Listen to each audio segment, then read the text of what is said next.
আন্তর্জাতিক চিত্র অঙ্কন প্রতিযোগিতায় ৪৫টি পুরস্কার আসলো লালগোলায়। দেখুন সেই ছবি সবুজ বার্তা নিউজে।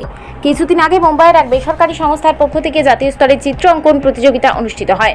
সেই প্রতিযোগিতায় লালগোলা ব্লক থেকে শতাধিক ছাত্রছাত্রী পুরস্কার জিতেছিল। তারা সকলে আন্তর্জাতিক স্তরের প্রতিযোগিতায় অংশগ্রহণ করে। তুরস্ক, জর্ডান, বাহরাইন, কিছু ইউরোপীয় দেশের ছাত্রছাত্রীরা অংশগ্রহণ করেছিল সেই প্রতিযোগিতায়। সেই আন্তর্জাতিক স্তরের চিত্র অঙ্কন প্রতিযোগিতায় দ্বিতীয়, তৃতীয়, সপ্তম, দশম স্থানের পুরস্কার সহ মোট ৪৫টি পুরস্কার ছিনিয়ে আনলো লালগোলা ব্লকের ছাত্রছাত্রীরা। লালগোলার একটি বেসরকারি চিত্র অঙ্কন প্রশিক্ষণ সংস্থা সাত্ত্বিকের পক্ষ থেকে তারা সকলেই সেই প্রতিযোগিতায় অংশগ্রহণ করেছিল। সেই প্রতিযোগিতার পুরস্কার বিজয়ী ছাত্রছাত্রীদের হাতে তুলে দেওয়া হলো রবিবার। এদিন লালগোলার মহেশ নারায়ণ একাডেমির ছোট্ট আর্ট গ্যালারিতে অনুষ্ঠিত অনুষ্ঠানের মধ্য দিয়ে ছাত্রছাত্রীদের হাতে পুরস্কার তুলে দেওয়া হয়। লালগোলা থেকে সারিউল ইসলামের রিপোর্ট, সবুজ বার্তা নিউজ। মূলত লালগোলার একটা গৌরবের দিন। মুম্বাইয়ের সংস্থা রঙোৎসব সেলিব্রেশন, তাদের একটা বড় কম্পিটিশন ছিল, ন্যাশনাল কম্পিটিশন। সেখানে আমরা লালগোলা সাত্ত্বিক সোলা পার্ট থেকে একটা কম্পিটিশনে আমরা যোগ দিয়েছিলাম ন্যাশনালে।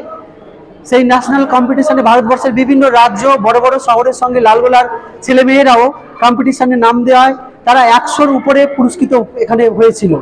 যারা ন্যাশনালে জয় লাভ করেছিল তাদেরকে আবার ইন্টারন্যাশনাল কম্পিটিশনে সুযোগ দেওয়া হয়েছিল। সারা ভারতবর্ষের বিভিন্ন রাজ্য এবং বিদেশের তুরস্ক, জর্ডন, বাহরাইন, ইউরোপিয়ান বেশ কিছু কান্ট্রির সঙ্গে আমাদের এই পঞ্চায়েত এলাকার লালগোলা, সেখানকার ছেলেমেয়েরাও সেই ইন্টারন্যাশনাল কম্পিটিশনে নাম দেয়।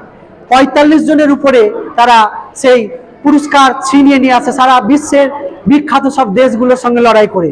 ভাবতে ভালো লাগছে যে লালগোলার ছেলেমেয়েরাই থার্ড প্রাইজ, সেকেন্ড প্রাইজ এবং তার সঙ্গে আরও 10th প্রাইজ, 8th, 7th এরকম সমস্ত পুরস্কার, কনসোলেশন পুরস্কার মিলে টোটাল ৪৫টা পুরস্কার তারা নিয়ে এসেছে। এটা শুধু আমার নয়, এ জয় গোটা লালগোলার জয়। লালগোলার যে অন্ধকার দিক আছে সেই অন্ধকার দিকটা এখানকার ছেলেমেয়েরা যেন দূর করে, আলোকিত করে লালগোলাকে, এটাই আমাদের সাত্ত্বিক পরিবারের থেকে লড়াই। আজকে সেই অনুষ্ঠানটাই হচ্ছে প্রাইজ ডিস্ট্রিবিউশনের যে অনুষ্ঠান। লালগোলার গুণী মানি যারা ব্যক্তিত্ব আছে, আমাদের ঘরোয়া প্রোগ্রাম, তাদেরকে ডেকে আমরা প্রাইজ ডিস্ট্রিবিউশনটা করছি। হ্যাঁ বলুন।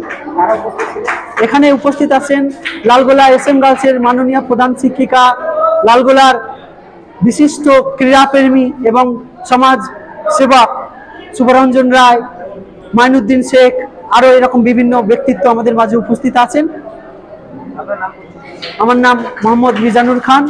আমি পেশায় শিক্ষক হলেও নেশায় চিত্রকর। আমি এই সাত্ত্বিক সোলা পাঠের কর্ণধার। এখানে যে আমাদের মিজানুর দা যেইভাবে আমাদের দেখলাম, যেরকমভাবে ছাত্রছাত্রীদের যেভাবে করছে, গাইড করে যে অনেকগুলো ন্যাশনাল অ্যাওয়ার্ড নিয়ে এসেছে, সত্যি খুবই ভালো, খুবই সুন্দর, খুবই ভালো লাগলো।